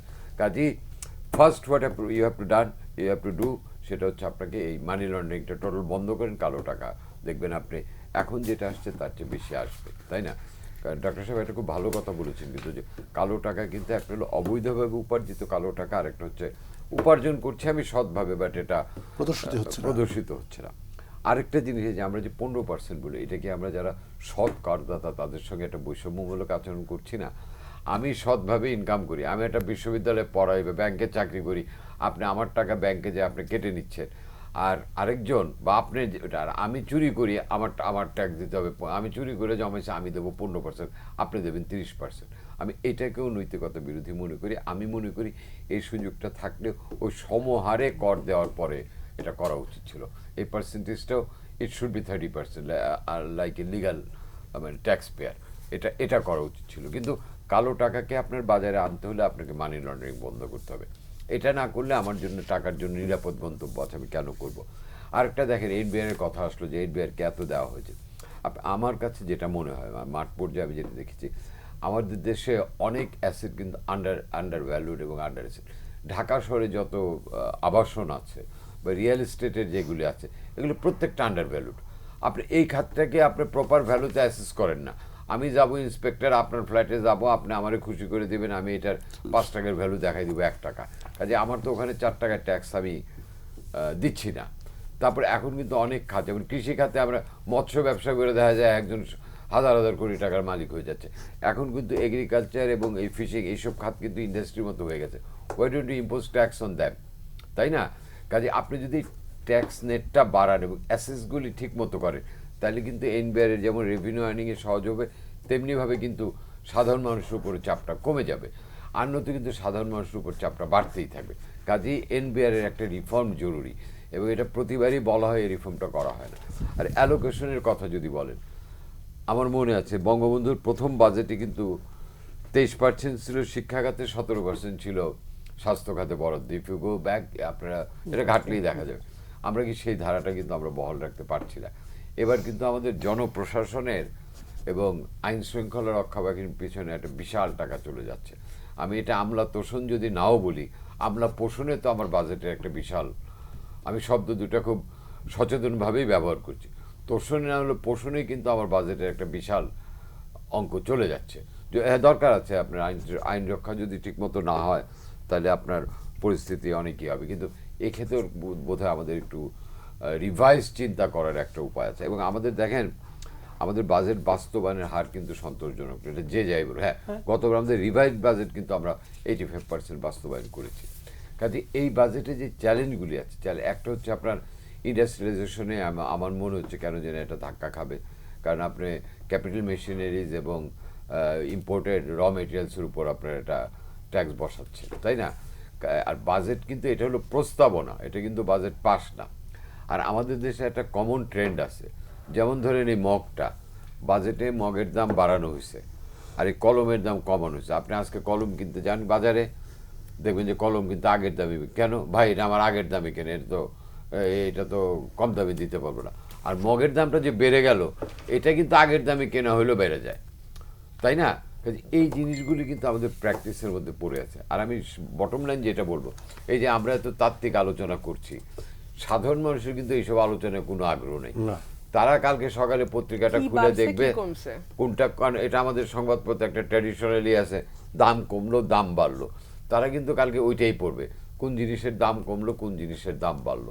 এবং এটাও কিন্তু আপনাদের টেলিভিশনের স্ক্রলগুলিতেও কিন্তু এটাই সবাই আগ্রহ নিয়ে দেয়। কাজে আমি যেটা মনে করি, আমি জানি না, কালকে তো বাজেটের পর একটা প্রেস কনফারেন্স হয়, ট্র্যাডিশনালি সব মন্ত্রীরা থাকেন ওখানে, ওটা আমাদের সহকর্মীরাও থাকেন, কালকে অনেক বিষয় চলে আসবে, অনেক বিষয় হবে। কিন্তু আমি যেটা মিস করবো এবার বাজেট অধিবেশনে, সেটা হচ্ছে এবার বাজেট অধিবেশনে আমরা বোধহয় ওই রকম কোনো সমালোচনামূলক বক্তব্য শুনতে পাবো না, যেটা জাতির জন্য দুর্ভাগ্যজনক। এবং এটার জন্য রুমিনের দলেরও একটা দায় আছে। আমরা খালি ইলেকশন হয় না বলে খালি বর্জন করে যাবো আর সাধারণ মানুষ এবং বাংলাদেশের রাজনীতিকে সাফার করাবো, এটাও কতটুকু যৌক্তিক। আমি তো বললাম, আমি তো উদাহরণই দিলাম যে তার বক্তৃতা গতবার আমি অনেক আগ্রহ নিয়ে শুনেছি, এবার আমি মানে ইটস অ্যান এক্সাম্পল, আমি এবার এই আলোচনাগুলি মিস করব, তাই না? কাজে এই দায়টা সবাইকে নিতে হবে, কারণ সরকারের উপর দায় চাপালে তো হবে না, যারা রাজনীতি করেন সবাইকে এই দায় নিতে হবে। আপনি দেখেন অন্যান্য দেশ, এমনকি ভারতে যে কোনো সংকটে কিন্তু তখন বিরোধী দল সরকারি দল সব এক হয়ে যায়, আমাদের এখানে এই উদাহরণগুলো নেই। কাজেই বাজেট নিয়ে যদি বলতে হয়, আমি মনে করি না এটা খুব, ওই যে বললাম প্রথমেই রবীন্দ্রনাথ থেকে, যে ভালো মন্দ মিলায় সকলই, এখন ভালোর ভাগটা বেশি না মন্দের ভাগটা বেশি, সেটার একটা বিশ্লেষণ দরকার। এবং ভালোর ভাগটা কতটুকু আমরা ইমপ্লিমেন্ট করে মন্দটাকে ছাপিয়ে যেতে পারি, সে বিষয়ে আমাদের অত্যন্ত বেশি নজর রাখতে হবে এবং সরকারকে ইমপ্লিমেন্টেশনে খুব যত্নবান হতে হবে। এবং মূল্যস্ফীতি নিয়ন্ত্রণে কাগজে কথা বহু আছে, কিন্তু হোয়াট আর দ্য মেজার্স, এটাও ক্লিয়ার করতে হবে। জি, ডক্টর জাহিদুর রহমান কিছুক্ষণ আগেই ব্যারিস্টার রুমিন ফারহানা একটি প্রসঙ্গে এনেছেন, আমরা সেই প্রসঙ্গে একটু বিস্তারিত কথা বলতে চাই। রেমিটেন্সের প্রসঙ্গে কথা বলতে গিয়ে সেটা আসে মালয়েশিয়ায় 17,000 বাংলাদেশি কর্মী যেতে পারেনি, যাওয়া যায়নি, এবং এখন বলা হচ্ছে তাদের ক্ষতিপূরণ দেওয়া হবে। এবং ক্ষতিপূরণের জন্য মজার বিষয় হচ্ছে তাদের বলতেছে যে অনলাইনে অ্যাপ্লিকেশন করার জন্য, অথচ সেখানে ডাটাবেজে তাদের নাম আছে, তাদের ঠিকানা আছে, সব কিছুই আছে। সরকার চাইলে তো সেটা পারে। এখানে কি সমন্বয়হীনতা নাকি পুরোটাই উদাসীনতা? ধন্যবাদ। আমি আসবো ওই জায়গায়, একটা দুটো জিনিস একটু বলা দরকার আছে। বাজেট বাস্তবায়ন 85% হয়েছে, 90 হয়েছে, কম বেশি হয়। আমাদের আরেকটা গুরুত্বপূর্ণ ইন্ডিকেটর একটু খেয়াল রাখা দরকার, সেটা হচ্ছে আমরা যে ঘাটতি বাজেট, যেমন এবারও কি হয়েছে, আপনি 2.5 লাখ কোটি টাকার মতো, প্রেসাইজলি বললে 2,56,000 কোটি টাকা আপনি ঋণ করবেন। আপনি বলছেন আপনি এত আর্ন করবেন, বাকিটা ঋণ, এর মধ্যে 95,000 কোটি টাকা বিদেশি, বাকিটা অভ্যন্তরীণ ঋণ। বছর শেষে কিন্তু দেখা যায়, তার মানে গ্রসলি 1/3 এর মতো আপনি ঘাটতি দেখাচ্ছেন, তার মানে 66% আপনি করছেন, 33% ঘাটতি, গ্রসলি বলছি। বছর শেষে প্রায় প্রতি বছর দেখা যায় ঘাটতির পরিমাণ বেড়ে যায়, কারণ আপনি রেভিনিউ আর্ন করতে পারেন না, আপনার একটা বিরাট টার্গেট, এবং সেটা কতটুকু হয় সেটা কিন্তু অনেক বড়, 40 থেকে 45% ঘাটতি গিয়ে দাঁড়ায়। এতে যেটা হয়, আপনি প্রচুর ঋণ করছেন। যেমন আমরা আরেকটা খাত নিয়ে এবার বলি নেই, 1,13,000 কোটি টাকা শুধু ঋণের সুদ পরিশোধে যাবে, 1,13,000 কোটি টাকা জাস্ট ঋণের সুদ পরিশোধে। সুতরাং ওই ব্যাপারটা, এই যে আপনি যখন ঋণ ভিত্তিক প্রচুর করছেন, ঋণ নিচ্ছেন, এটার মাসুল আলটিমেটলি আপনাকে আমাকে দিতে হয়। এই যে কষ্ট করে রেভিনিউ তুলছেন, ওটা আবার আপনাকে ঋণ দিতে হচ্ছে। আর আপনি ট্যাক্স জিডিপি রেশিও, আমরা ইউরোপ আমেরিকার কথা বলছি না, দীর্ঘদিন থেকে এই আলাপ হয়েছে, সেটা হলো বাংলাদেশে জিডিপির পার্সেন্টেজ অনুযায়ী ট্যাক্স আমরা আর্ন করতাম 9%-এর আশেপাশে, ওটা কমছে বাংলাদেশে 8.5 এরকম, 7.5 এরকম হয়েছে। এই সাউথ এশিয়া স্ট্যান্ডার্ড হচ্ছে ভারতে এটা 16-17, পাকিস্তানে 16-17, নেপালে 20% মতো, ভুটানে আরো বেশি। আমি এই সাউথ এশিয়ার কথা বলছি। সো আমরা এটা করতে পারছি না, কারণ জাকির কাজল ভাই রাইটলি বলছেন, এত মারাত্মক করাপশন এখানে আছে, এটা আপনি আসলে পেরে ওঠেন না। অথচ আমরা কিন্তু চাইলে এই জায়গাগুলোতে স্ট্রিক্ট হলে পেতাম। রেমিটেন্স নিয়ে কাউসার ভাইয়ের হুন্ডি প্রসঙ্গে আরেকটা জিনিস একটু যোগ করে রাখা ভালো। আমি ব্যক্তিগতভাবে মনে করি, আমি চ্যালেঞ্জ করছি এটা, আপনি যদি মানে রেমিটেন্সের জন্য 10 টাকা ইনসেন্টিভ দেন, তারপর হুন্ডি বন্ধ করতে পারবেন না। কেন পারবেন না? খুব গুরুত্বপূর্ণ কথা, যেটা জাকির কাজল ভাই বলছিলেন, টাকা পাচার দিয়ে। ধরুন আপনি বাজারে ডলারের মূল্য 120 টাকা হলো, আপনি 10 টাকা তাকে দিলেন, যে রেমিটেন্স পাঠাবে 130 টাকা পাবা, তাত্ত্বিকভাবে বলছি। যে টাকা পাচার করবে একটা ঘুষখোর বেনজিরের মতো মানুষের কাছে 10 টাকা বাড়ায় অফার করা কোনো ব্যাপার? ও তো টাকা পাচার করতে চায়, একদম। ও বলবে আমি 5 টাকা বেশি দেবো, আরো 10 আমি 140 টাকা দেবো। সো আপনি কোনোদিনও এই কালো টাকা উৎপাদন হওয়া যদি বন্ধ করতে না পারেন, হুন্ডি ঠেকাতে পারবেন না। এই মুহূর্তে আসলে ঘটনা যেটা ঘটছে, পয়সা না, এটা এখন টাকায় পরিণত হয়েছে। না, ডাক্তার জাহিদ, জি। এদের সংখ্যা কিন্তু খুব কম। কাদের? এই যে আপনি যে বলেন যারা হুন্ডি করছেন বড় অ্যামাউন্ট, এদের সংখ্যা কম। আচ্ছা, আপনি না না কাউসার ভাই, দেখবেন না, লক্ষ লক্ষ যারা জি। শ্রমিক, যারা মিডল ইস্টে আছেন, তাদের পরিমাণ কম, টাকার পরিমাণ কম, কিন্তু এটা ব্যাংকিং চ্যানেলে আসতে পারতেছে না। না না কেন না, একটু আসি, মানে হুন্ডির টাকাটা কে কিনছে? মানে দুটো ব্যাপার, আমি একটু বেসিকটা বলি, যেটা হচ্ছে হুন্ডি বৈধ কাজেও মানুষজন করে। যেমন আপনি বিদেশে পড়তে যাচ্ছেন, আপনি বিদেশে চিকিৎসা করতে যাচ্ছেন, ঘুরতে যাচ্ছেন, আপনি টাকা পুরোপুরি বাংলাদেশ ব্যাংক সম্ভবত আমরা রং 7 লাখ টাকার মতো বছরে এর বেশি নেওয়া যায় না। সো আপনি হুন্ডি করতে হয়, আপনি দেশে একটা দামি সম্পত্তি বিক্রি করেছেন, ওটা কিভাবে নেবেন? কিন্তু মূলটা হচ্ছে এই কালো টাকা পাচার। এবং এই কালো টাকা পাচার যদি করতে, বা বৈধ আপনার ফ্যামিলির কেউ ট্রিটমেন্ট নিচ্ছে, আপনাকে হুন্ডি করতে হবে, উপায় নেই, আপনার যান বাঁচানো দরকার আপনার প্রিয়জনের। সো আপনি ওই গ্যাপটা আসলে পারবেন না। সুতরাং একটা বড় বিষয় হচ্ছে, আপনি যদি কালো টাকা, এই অবৈধ টাকা উৎপাদন বন্ধ করতে না পারেন, ব্যাংকিং চ্যানেলে আসলে পেরে উঠবেন না। এবার ওই বাজারের কথা, যেটা ক্ষতিপূরণে খুব ইন্টারেস্টিং একটা তথ্য আছে, দিয়েছে কত, ক্ষতিপূরণ পাবে কত। খুব ইন্টারেস্টিং ঘটনা। আমি এটা নিয়ে ব্যক্তিগতভাবে সিরিয়াসলি খোঁজ খবর করার চেষ্টা করলাম, এটা নিয়ে রিপোর্টও এসছে। সেটা হচ্ছে ৭৯,০০০ টাকায় পাঠানোর কথা ছিল, এবং অদ্ভুতভাবে শুধু বাংলাদেশেই এরকম একটা সিস্টেম হয়েছে। মালয়েশিয়াতে কিন্তু নেপালের শ্রমিকরা যায়, ভারতের শ্রমিকরা 14টা যায়। দেশ থেকে যায়। হ্যাঁ, কোথাও এই যে কার্টেলটা নাই, এই যে 100টা রিক্রুটিং এজেন্সির মাধ্যমে যেতে হবে। ফলে তারা করলো কি, বাংলাদেশে 1700-1800 রিক্রুটিং এজেন্সি আছে, প্রত্যেকে যাকে পাবে ওদের মাধ্যমে যেতে হবে, এবং এই অঙ্ক শেষ পর্যন্ত 5 লাখ টাকায় দাঁড়িয়েছে। এই টাকাগুলোর কোনো ডকুমেন্ট নেই। তাহলে খেয়াল করুন, আমি অনলাইনে এটা করলাম সরকারের মতো করে, আমার তো টাকা ফেরত লাগবে। সরকার কিন্তু টেকনিক্যালি বলছে তুমি ৭৯,০০০ টাকা পেতে পারো যদি পুরোটাও দেয়। আমার 5 লাখের কিন্তু কোথাও কোনো রিসিপ্ট নেই। এই পুরো টাকাটা ক্যাশে লেনদেন হয়েছে, একটা অংশ সিন্ডিকেটের হাতে থেকেছে, একটা অংশ মালয়েশিয়াতেও গেছে। মালয়েশিয়ার এক ব্যক্তি আছে যার কন্ট্রোলে এটা, তার একটা সফটওয়্যার আছে, সে কিন্তু Bangladeshi origin Malaysia. Bangladeshi origin Malaysian. এটা দুঃখজনক, এটা কন্ট্রোল করে এই যে বাংলাদেশি অরিজিন মালয়েশিয়া। তো এখন সবচেয়ে ফ্রাস্ট্রেটিং জায়গা হচ্ছে, আমাদের নিম্ন মধ্যবিত্ত থেকে দরিদ্র শ্রেণীর মানুষরা তাদের চরমতম সংকটে বসে এই রকম ভাবে তারা টাকাটা উপার্জন করার চেষ্টা করেছে, টাকাটা জমানোর চেষ্টা করেছে, জমি বিক্রি করেছে। আমি একজনের কথা শুনলাম, গরু বিক্রি করে দিয়েছেন। দিনের শেষে তারা যদি ক্ষতিপূরণও পান, খুবই সামান্য তুচ্ছ একটা অ্যামাউন্ট পাবেন, যেটা দিয়ে তারা আসলে পথে বসে গেছেন ইন এনি কনসিডারেশন। তবে এটা এক্সটেনশনও হতে পারে, এক্সটেনশন সরকার চেষ্টা চালাচ্ছে। আরেকটা জিনিস একটু বলি, এক্সটেনশন যদি হয়ও, ৭৯,০০০ টাকার যেটা, মানে ওখানে গ্রসলি দেখা গেছে ৩০,০০০ টাকার মতো তারা আর্ন করতে পারে। 2 বছরের চুক্তি, এটা নিয়ে ডিটেইল রিপোর্ট প্রথম আলোতে এসছে। দেখা গেছে আপনি 5 লাখ টাকা খরচ করে ওখানে গিয়ে আসলে শেষ পর্যন্ত আপনার কাছে কিছু থাকে না। আরেকটা জিনিস যোগ করে একটু শেষ করি, ১/১১ নিয়ে অনেক কথা শুনি না আমরা, ১/১১ ওই করে ফেলছে, আমলিককে সেই করে ফেলছে, ১/১১ তো পালাইছে, ঠিক আছে। একজন তো উইদিন দ্য রিচ আছে, যারা মাসুদউদ্দিন, উনি এমপি হন, উনি রেস্টুরেন্ট ব্যবসা করেন, ওনার এক্সটেনশন হয়েছিল অস্ট্রেলিয়ার হাই কমিশনার হিসেবে, উনি এখন এই আদমের সাথেও এই পরিমাণ টাকা কামাচ্ছেন সরকারের নাকের ডগায় বসে। উনি খুব গুরুত্বপূর্ণ এক্সটেনশনের ব্যাপারে কালকে কিন্তু মালয়েশিয়ান হাই কমিশনার যখন প্রতিমন্ত্রীর সঙ্গে বৈঠক করেন, হাই কমিশনার কিন্তু বলছে যে তাদের গভর্নমেন্ট এটা নিয়ে চিন্তাই করছে না, বিবেচনায় রাখা হইতেও পারে, এটা মানে হতেও পারে, কারণ বাজার এটা বাংলাদেশ সিন্ডিকেটটা, ঠিক আছে, এক্সটেনশন হোক। আসল ভাই, এই সিন্ডিকেটটা ভারতে নাই, নেপালে নাই, ভারতে নাই, নেপালে ওদের নাই। বাজারটা ধরে রাখতে হবে, ওদেরও তো এগুলো চালাতে হবে। আমাদের মতো এই সিস্টেম ওদের নাই। এই যে আমরা একটা সিন্ডিকেট করে 5 লাখ টাকায় নিয়ে গেলাম, এটা ভারতে নাই, নেপালে নাই। না, বিষয় তো অনেকগুলো। রিজার্ভ, এটা রাজনৈতিক বক্তৃতা। বিএনপি যখন ক্ষমতায় ছিল 6 সালে রিজার্ভ কত ছিল? আওয়ামী লীগ যখন 9 সালে আসে তখন কত ছিল? তবে হ্যাঁ, আওয়ামী লীগ সেটা 48-এ নিতে পেরেছিল। এখন 18-19-এ আছেন, ওনারা বলেন 12-13। বিষয় সেটা না।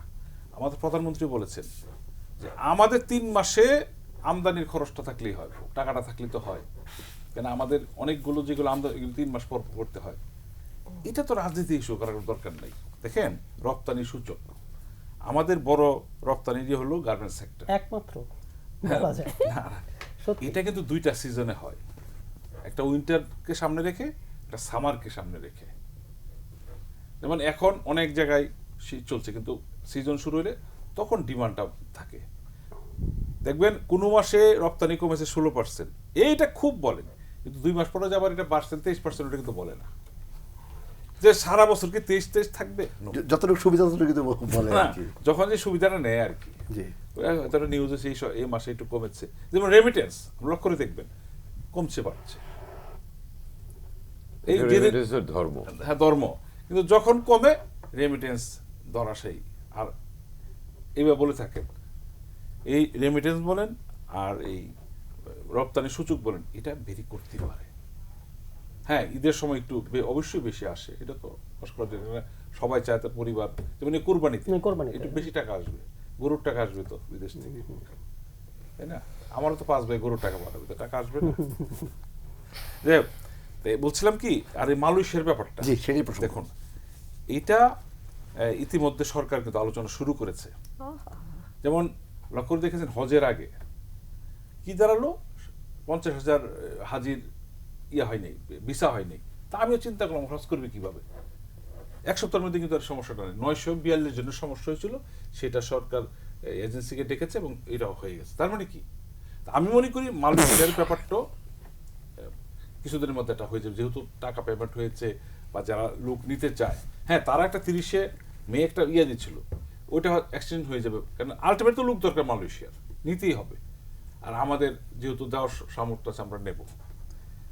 ঋণ পরিশোধ, ঋণ আমরা 113 কোটি, সরি 1,13,000 কোটি টাকা এবার এসছে। আমরা গত 10 বছরে কি ব্যর্থ হয়েছি এটা পরিশোধ করতে? এটা কিন্তু পর্যায়ক্রমে বাড়ছে, যেহেতু আমাদের বড় বড় প্রজেক্ট হচ্ছে, আমাদের ইনভেস্টমেন্ট বাড়ছে, ঋণের তো বাড়বেই। আমি যদি সাভারে একটা প্রজেক্ট করি 200 মেশিনের, এবং সেটা যদি 400 করি, তাহলে দ্বিগুণ হবে, সেটা তো হচ্ছে। এবং একটা মিল ফ্যাক্টরি নিজের টাকা দিয়ে করে, ব্যাংক থেকে নেয়। তা আমরা তো বিভিন্ন অর্থ প্রতিষ্ঠান থেকে নিচ্ছি, কিন্তু আমাদের কিন্তু এই এখন পর্যন্ত কোনো ঋণদান সংস্থা, জাতিক আন্তর্জাতিক, কেউ বলে নাই যে বাংলাদেশের ডিফল্টার, এটা কিন্তু বলতে পারে নাই, বা মন্দ ঋণ হয়ে গেছে আমাদেরকে দেবে না। অনেকে IMF এর ঋণ অনেক কথা বলেন, তাই না? কিন্তু তারা কিন্তু আমাদের ঋণ দিয়ে যাচ্ছে, এটাও বুঝতে হবে। আসলে তর্কের খাতরে বা বিতর্কের কারণে বা গভর্নমেন্টের সমালোচনা করে অনেক কিছু বলেন। আমরা যেটা বলি, আজকের প্রধানমন্ত্রী জনতা শেখ হাসিনা, আমরা বলি যে এটা ম্যানেজ মাস্টার, ম্যানেজ করতে পারেন, করে যাচ্ছেন। উনি তো টানা 16 বছর দেশ শাসন করে যাচ্ছেন, মানুষের অনেকগুলি অধিকার বাস্তবায়ন করেছেন, এবার বাজেট দিয়েছেন, দেখেন না আরো তো 4বার দেবেন, তাই না? এই বাজারে বাজতে হবেন। এখন এটার অনেক ধরে বললেন, কাজল ভাই বললেন, এটা হয়তো পার্লামেন্টে বলতে পারতেন। হ্যাঁ, আমরা তো চাইছিলাম পার্লামেন্টে, সেটা আমরা চাই, সেটাই বললাম। নিশিরাইতে টক শোতে কথা হবে কেন, ডিজিটাল বাংলাদেশের রেজাল্টের হিসাবে পার্লামেন্টে ভালো হতো।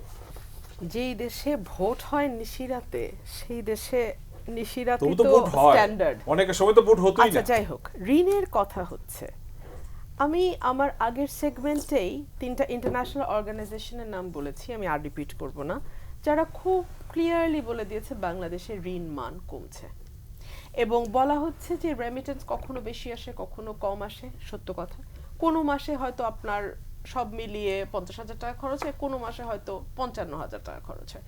গড়ে আপনাকে দেখতে হবে কত আসে আপনার।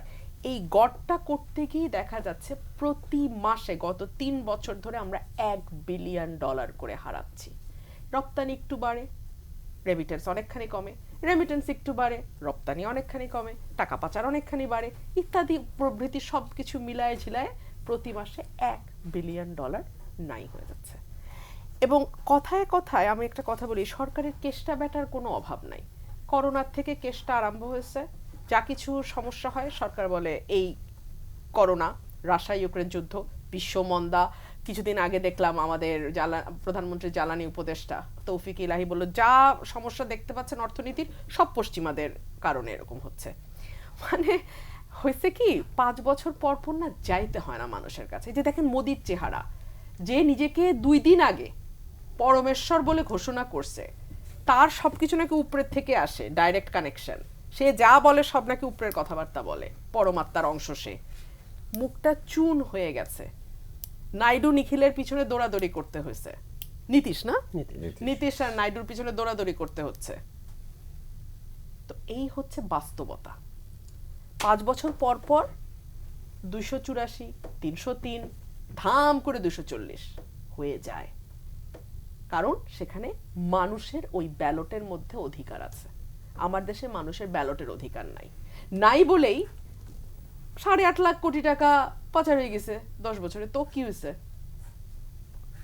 এক সাইফুজ্জামানই তো না, জাভেদ ভূমিমন্ত্রী ছিল, লন্ডনের পশেস্ট পাড়া, ওইসব পাড়া দিয়ে কোনোদিন হাঁটিও নাই পড়াশোনা করার সময়, ভুলেও ওই দিকে যাইও নাই, সেই পাড়ায় প্রপার্টির পর প্রপার্টি করছে, হলফনামাও দেয় না এবং বলছে আই ডোন্ট কেয়ার। প্রপার্টি করে না, ফ্ল্যাট বিক্রি করছে, ব্যবসা করছে। কেমনে করে? মালিকানা কোত্থেকে আসে? যাই হোক, তো এই হচ্ছে ভোট থাকা এবং ভোট না থাকার ব্যাপার। আচ্ছা, আমি একটু রিজার্ভের কথা বলি। 3 মাসের আমদানি ব্যয় মেটানোর রিজার্ভ নাই, আমদানি সংকোচন করা হয়েছে না, এই সংকোচনের পরেও 5 থেকে $5.5 বিলিয়ন আমাদের প্রতি মাসে আমদানিতে ব্যয় হয়, কারণ আমরা ম্যাক্সিমামই আমদানি করি। আমাদের দেশে যা দেখি চারপাশে ম্যাক্সিমামে আমদানি করা। 5 থেকে $5.5 বিলিয়ন, আমি 5ই ধরলাম। $15 বিলিয়ন যদি না থাকে আপনার রিজার্ভে, আপনি রেড জোনে আছেন, খবর আছে আপনার। এবং এখন আমাদের নিট রিজার্ভ 13 বিলিয়নের কম, 13 বিলিয়নের কম। এই তথ্যটা কোন জায়গায়? একটু পড়াশোনা করেন কাউসার ভাই, সারাদিন কি করেন আমি তো বুঝি না, পার্লামেন্টও তো না, একটু পড়েন না, একটু পড়েন, পড়াশোনা করে আসেন। আপনি আসতে যখন না আপনি খুঁজে আপনি বলেন না, আমি বাংলাদেশ ব্যাংকের ওয়েবসাইটে যেতে পারি, আপনি বাংলাদেশ ব্যাংকের ওয়েবসাইটে আপনি এটা পাবেন না, নিট হিসাব আপনি বাংলাদেশ ব্যাংকের ওয়েবসাইটে পাবেন না। BPM 6 পর্যন্ত তারা দেয় কিনা আমার সন্দেহ, তারা গ্রস দিবে। তো যাই হোক, এই হচ্ছে অবস্থা। অপ্রয়োজনীয় প্রকল্প, ডক্টর মইনুল ইসলাম গত কয়েক বছর ধরে ধারাবাহিকভাবে লিখে যাচ্ছেন কোন কোন প্রকল্প অপ্রয়োজনীয়। শেষ একটা উদাহরণ দিই, বঙ্গবন্ধু টানেল কর্ণফুলী নদীর নিচে কত টাকা প্রতিদিন আয় হয়, কত টাকা ব্যয় হয়, নিট হিসাব পত্রিকা দিয়ে দিয়েছে, এবং কত টাকা পার ডে আমাদের লস হচ্ছে। তো এই লস প্রজেক্ট দিয়ে দফায় দফায় সময় বাড়িয়ে, দফায় দফায় টাকা বাড়িয়ে লাভটা কি হবে বলেন? 12% ভাই আপনাকে দিয়ে অনুষ্ঠান শেষ করতে যাই। আমি যেটা মনে করি সময় তো বেশি নেই আপনার। না, আপনি মালয়েশিয়ার প্রসঙ্গ থেকে শুরু করতে চান। মালয়েশিয়াটা যেদিন ফার্স্ট মানে যেদিন এই ঘটনা ঘটলো, যখন এয়ারপোর্টে এই লোকগুলি কান্নাকাটি করছিল, সেদিন আমি একটা টক শোতে ছিলাম। সেদিন এই যেই বেনজির, আবারও বলছি মানে এটা ওই বেনজির না, উনিও ছিলেন, উনিও ছিলেন ওই টক শোতে।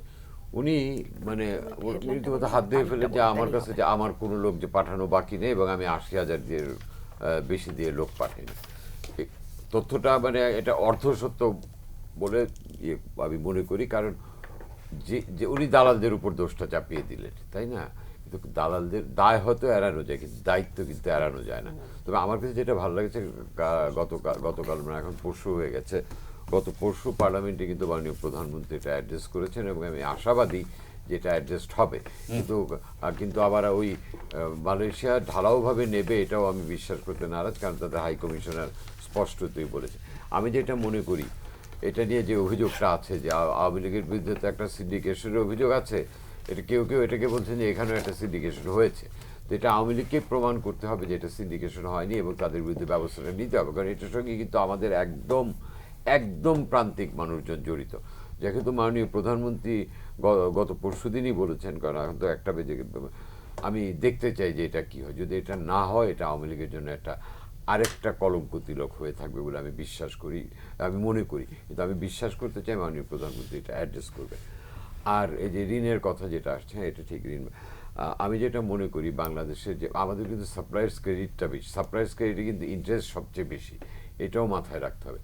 আমি যেটা মনে করি এখন আমাদের মানে মেগা প্রকল্পের ব্যাপারে অনেক বেশি চিন্তা ভাবনা করতে হবে, এবং আমাদের যদি লোন পুনঃতফসিলের তো একটা ব্যাপার থাকে, আমাদের এখন ইন্টারন্যাশনাল এজেন্সিগুলির সঙ্গে বসে রিশিডিউলের ব্যাপারটা খুব সিরিয়াসলি দেখতে হবে, নাহলে কিন্তু আমি এটা নিশ্চিত যে বাংলাদেশ, শ্রীলঙ্কা বা পাকিস্তান হবে না। কিন্তু to be very safe side, এই পদক্ষেপগুলি নিতে হবে। মেগা প্রকল্পগুলির ব্যাপারে অনেক হিসেবই হতে হবে, অপ্রয়োজনীয় প্রকল্প বন্ধ করতে হবে, যেটা মাননীয় প্রধানমন্ত্রী বলছেন। প্রধানমন্ত্রী বললেই যে সব হয় এটাও তো দেখি না। আরেকটা হচ্ছে আপনার আরেকটা যেটা করতে হবে যে লোন, এই বিদেশি ঋণগুলি রিশিডিউলের ব্যাপারে বোধহয় গভর্নমেন্ট অনুষ্ঠান শেষ করব। ব্যারিস্টার ফারহানা 30 আমি সেকেন্ড। 30 সেকেন্ড চেয়েছিলাম। আমার ভাই প্রশ্ন তুলেছিলেন যে কোথায় পেলাম আমি $13 বিলিয়ন।